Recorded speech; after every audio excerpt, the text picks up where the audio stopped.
તો અહીંયા બધી પડવાળી ખારી જેવી રોટલી રેડી છે, બધી એકધારી છે, ઓઇલ સોપડીને મસ્ત જે તૈલીનું તેલ લગાવ્યું છે.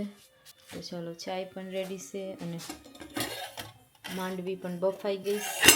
તો પહેલાં ચાય નાસ્તો કરશું, પછી માંડવી ખાવાની. જય શ્રી કૃષ્ણ, હર હર મહાદેવ, જય શ્રી રામ. કેમ છો બધા? જો નવા વ્લોગમાં બધાનું સ્વાગત છે. અને આજે પ્રફુલ્લની ફેવરેટ ચીઝ લાવ્યા હતા કેટલા દિવસથી, પણ ભૂલાઈ ગઈ હતી. શોપિંગ બેગમાં જ પડી હતી, તો મને બેગ લેવા ગઈ તો દેખાઈ ગઈ. તેને બતાવું કે ફેવરેટ વસ્તુ શું છે. ગમે ત્યારે શોપિંગ કરવા જાય તો પ્રફુલ્લ એક વસ્તુ તો લઈ જ લે. તો ચાલો બતાવીએ. તો આમાં છે લીલી માંડવી, અને પ્રફુલ્લને લીલી માંડવી બહુ ગમે છે. તો એવરી ટાઈમ શોપિંગ કરવા જાય એટલે અમે લોકો શોપિંગ કરીએ. કંઈ બી વેજીટેબલ વેજ વસ્તુ, રીંગણા બટાકા જે લેવાનું હોય તે લઈએ. અને પ્રફુલ્લ માંડવીનું જ્યાં બોક્સ હોય ત્યાં ઊભા રહી ને માંડવી કિલા 1.5 કિલા જેટલી લઈ લે. પણ આ વખતે એટલી સારી નથી અને બહુ ઓછી હતી બોક્સમાં, તો થોડીક જ લીધી. તો માંડવી બાફેલી બહુ સારી લાગે. તો આજે માંડવી બાફવાનો પ્લાન કર્યો છે. અને માંડવી લાવ્યા હતા પણ યાદ જ સુરત કે માંડવી લાવેલા છે. શોપિંગની બેગમાં પડી હતી, તો મેં જોવા ગઈ બેગ લેવા માટે પાછી, તો મને દેખાઈ ગઈ. તો હવે પ્રફુલ્લને તો ખબર જ નથી કે માંડવી લાવ્યા હતા, લાવ્યા હતું, એકદમ મગજમાંથી નીકળી ગયું. તો આજે માંડવી બાફવા મૂકીએ છે, ધોઈ લઈએ પેલા શાક. તો પ્રફુલ્લ તો શોખ થઈ જાય કે આ તો ભૂલાઈ ગઈ હતી વસ્તુ. તો પ્રફુલ્લનું રિએક્શન કેવું છે જોઈએ જ આવે પછી. જો માંડવી બાફવાની છે, એમાં મીઠું નાખી દઉં. મીઠું નાખ્યું હોય તો નકર એકદમ કોળો ટેસ્ટ આવે. જે કેટલમાં પાણી ગરમ કરવા મૂકી દીધું અને થોડુંક હળદર, મેં આમાં થોડી હળદર નાખી છે. સારું, તો બાકી માંડવી બફવા મૂકી દીધી છે. અને આજે જમવાનું હું આજે રસોઈમાં હું બનાવવાનું છે તે ડિસાઈડ નથી કર્યું. ને મેં કિચનમાં આવીને બેઠી ગઈશ, માંડવી બફાઈશ અને વિચાર કરું કે સા અને રોટલી બનાવી નાખું, ઇઝી બની જાય. ગ્રીન ચટણી પણ છે, તો રોટલી સાથે ગ્રીન ચટણી પણ સારી લાગશે. તો માંડવી બફાઈશ ત્યાં સુધીમાં બેઠીશ મેં. અને પ્રફુલ્લને પૂછી લઉં એકવાર ફોન મારીને કે સાની રોટલી ખાઈએ તો ચાલીએ, કેમ કે કાલે પ્રફુલ્લની રજા છે. તો કે છે કાલે કંઈ શાક બનાવીશું, આજે સાની રોટલી ખાઈ લઈશું. અને જે લોકોને વિડીયો સારો લાગે તો કોમેન્ટ બી કરજો. જે કોમેન્ટ કરશે તેનું નામ પણ લખશે, તો મેં નામ વાંચીને નેક્સ્ટ વિડીયોમાં કહેશું કે આ લોકોએ અમારો વિડીયો જોયો, કોમેન્ટ કરી છે, થેન્ક યુ.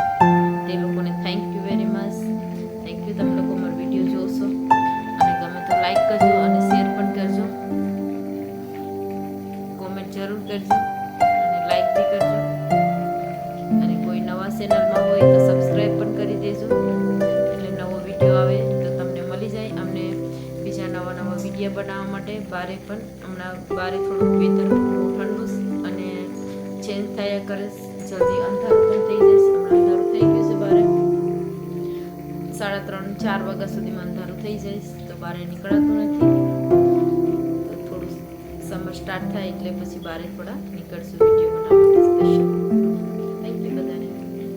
તો જો અહીંયા ફાઇનલી ચાય બનાવવાનું ડિસાઈડ કરી લીધું છે. તો મેં આમ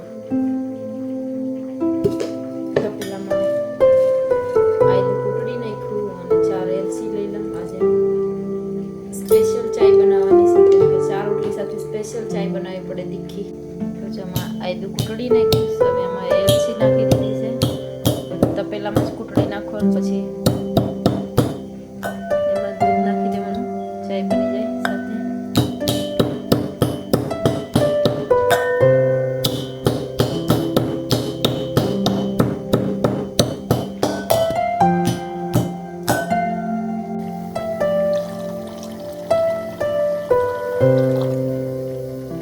કેવું થયું આજે કામ? આજે વેધર ગરમ હતું થોડુંક. હમણાં પાછું વરસાદ આવ્યો. બસ ફાઇનલી આજે લાસ્ટ ડે હતો તમારો.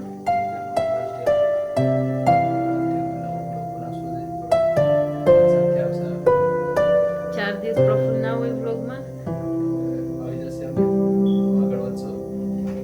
ચાય ઉકળી ગઈ,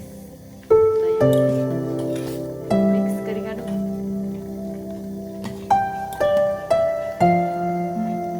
માંડવી પણ બફાઈ ગઈ. તમારે માંડવીમાં શું કહેવાનું છે પ્રફુલ્લ?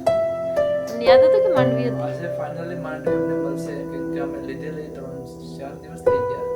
આજે આત્માનો ત્યાં પૂછ્યું હતું ગઈકાલે એટલે આજે એને માંડવી રેડી કરી નાખી. તો જો અહીંયા રોટલી ચાય રેડી થઈ ગઈ છે. ત્યાં ચાય ઉકળવા લાગી છે. ગેસ ધીમો કરી દઈએ. અને અહીંયા મેં રોટલીનો લોટ કહણીને રેડી કરી લીધો છે. તો આ 4 રોટલી નોર્મલ બનાવવાની છે અને આ રોટલી પડવાળી બનાવવાની છે, જે ચાય સાથે ખારી જેવી લાગે એકદમ. તો ચાલો આજે કેવી રીતે ખારી જેવી રોટલી બનાવીએ છે તમે પણ ટ્રાય કરજો જોઈને. તો મેં બતાવું આજે ખારી જેવી રોટલી બનાવવાની પડવાળી.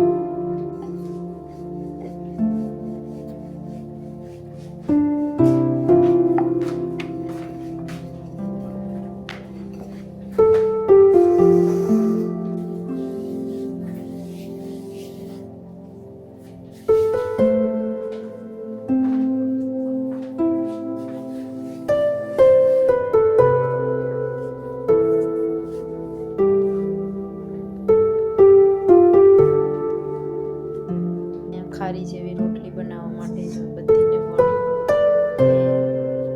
એકદમ વારીને લોટ લગાવીને રેડી કરી દીધી છે.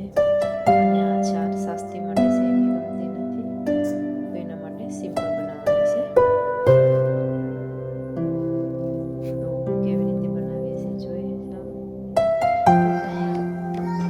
ખારી જેવી રોટલી બનાવવા માટે રેડી કરી દીધી છે. લોટ લગાવી લઈએ.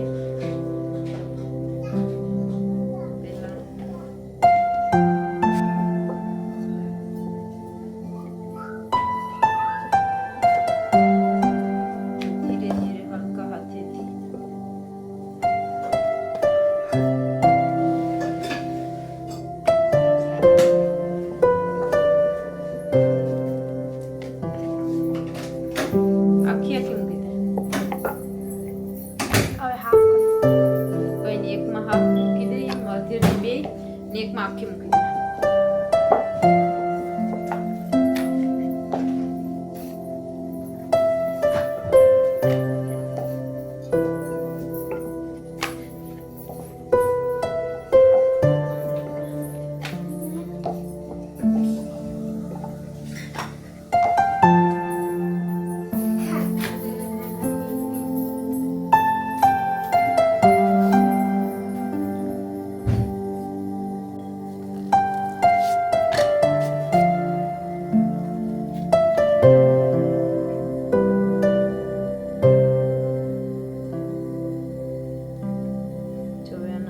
ખુલવા મહિના એટલે ગેસ એકદમ ધીમો રાખ્યો છે, પડ બરી ન જાય તેના.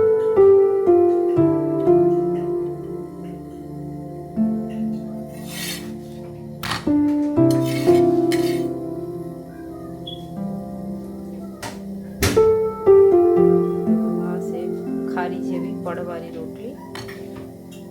થોડી હવા બરાબર જવા લાગી છે, પડ ખુલી ગયા છે એટલે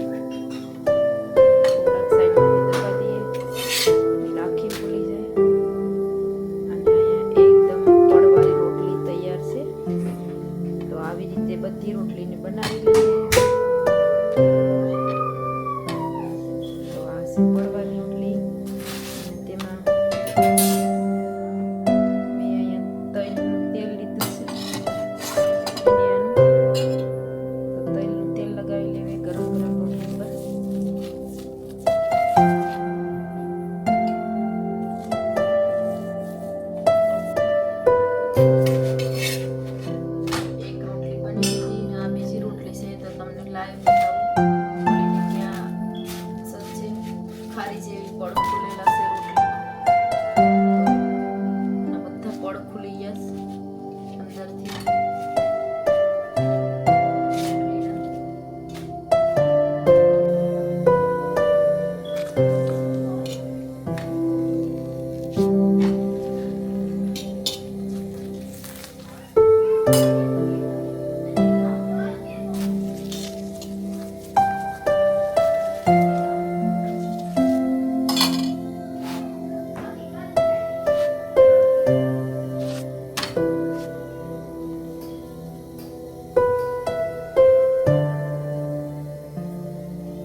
આવી ગયું છે ગાર્ડનમાંથી. તો અહીંયા ઘરમાં બેબી સ્નેક આવી ગયું છે. તો અહીંયા માંડવીની પાર્ટી થઈ છે, બાફેલી માંડવીની. ધ્યાનથી 3 બીયા મળી જાય ભેગા.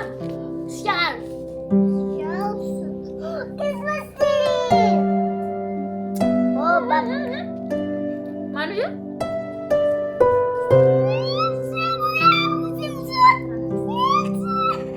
સ્નેક જેવી માંડવી છે.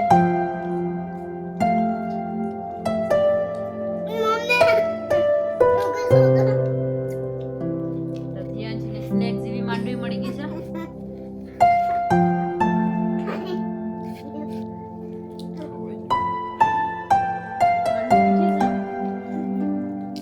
ફ્રેશ માંડવી કીધી કે લીલી માંડવી દેખાય એટલે મારે લઈ લે. ઝીણી માંડવી અને સે બીયા પડી ગયા તારા. તો આપણે ખાઈએ જ ને આ માંડવી. બધી માણસો બધી વે ખાઈ લીધી આપણે